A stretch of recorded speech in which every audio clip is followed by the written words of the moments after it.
Hello and welcome to Ethan's Bass World. I'm Ethan. Today we're going to be talking about major scales. Major scale is a sequence of 7 notes that is the foundation of Western music. So a major scale sounds like this.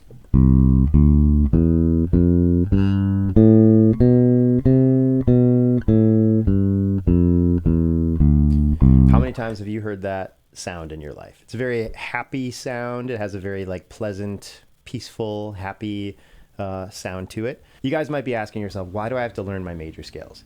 As a teacher, it's the one thing that I stress about music theory. I say, if you learn your major scales, I probably won't get on you about too much else. That's the non-negotiable.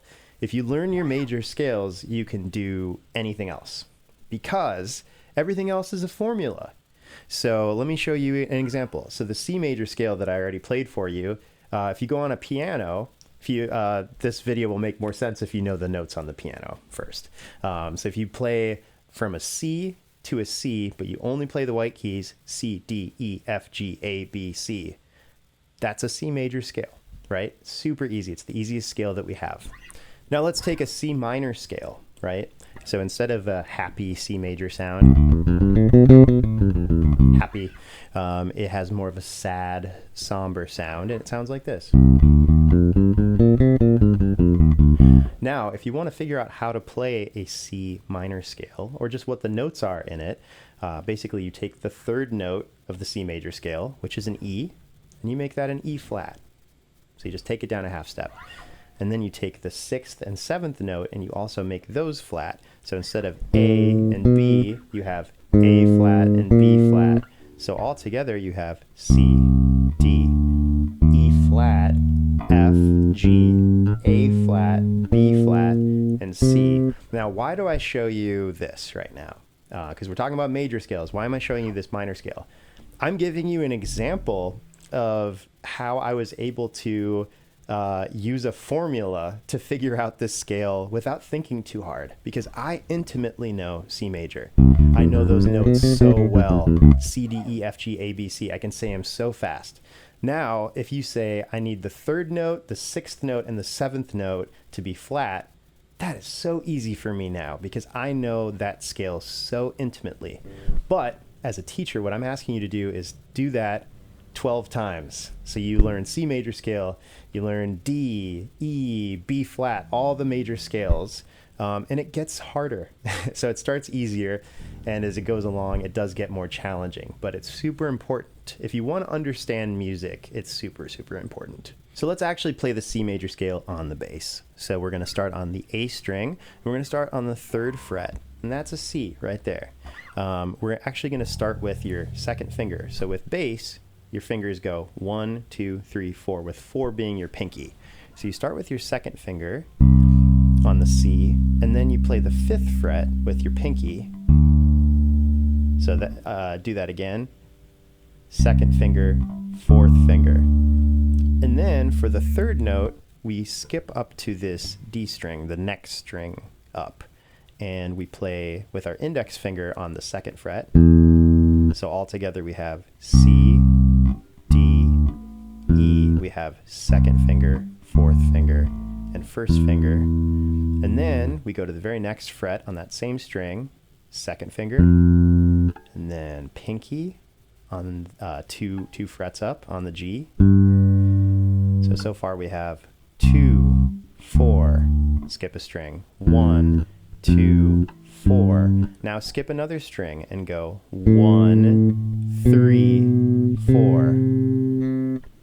So again, it's 2, 4, skip a string, 1, 2, 4, skip a string, 1, 3, 4. There you go. Practice that. Get good at it. And then watch the rest of the video when you're good at it. Now here's where my students get in trouble. They learn a C major scale and they can crush it. But then when I say, hey, can you do a 2-octave C major scale? Here's what they do.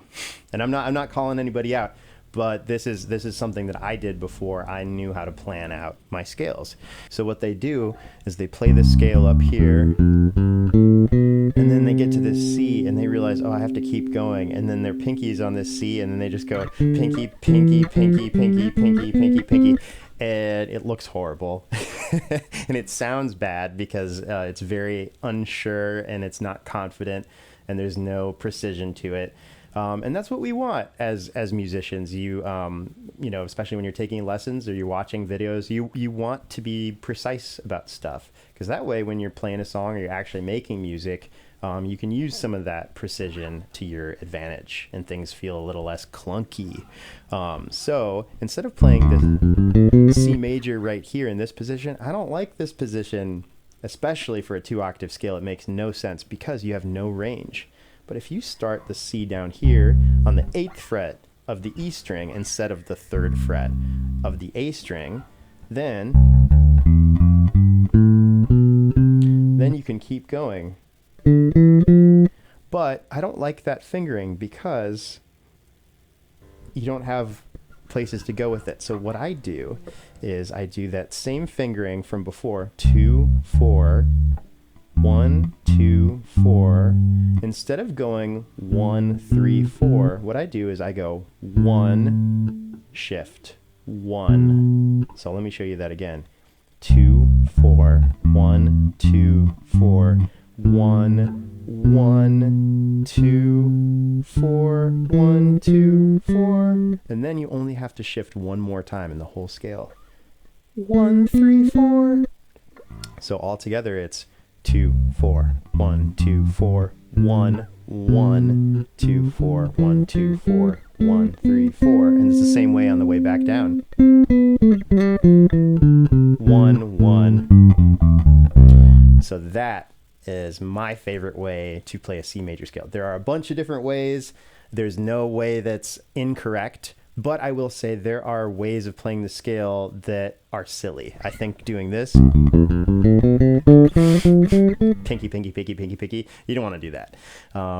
But there's no wrong ways. For me, the only wrong way is a way that sounds bad and hurts your hand. That's the only thing that's wrong as a bass player. That's the only bad thing you can do, is injure yourself and play something that sounds stupid. Okay?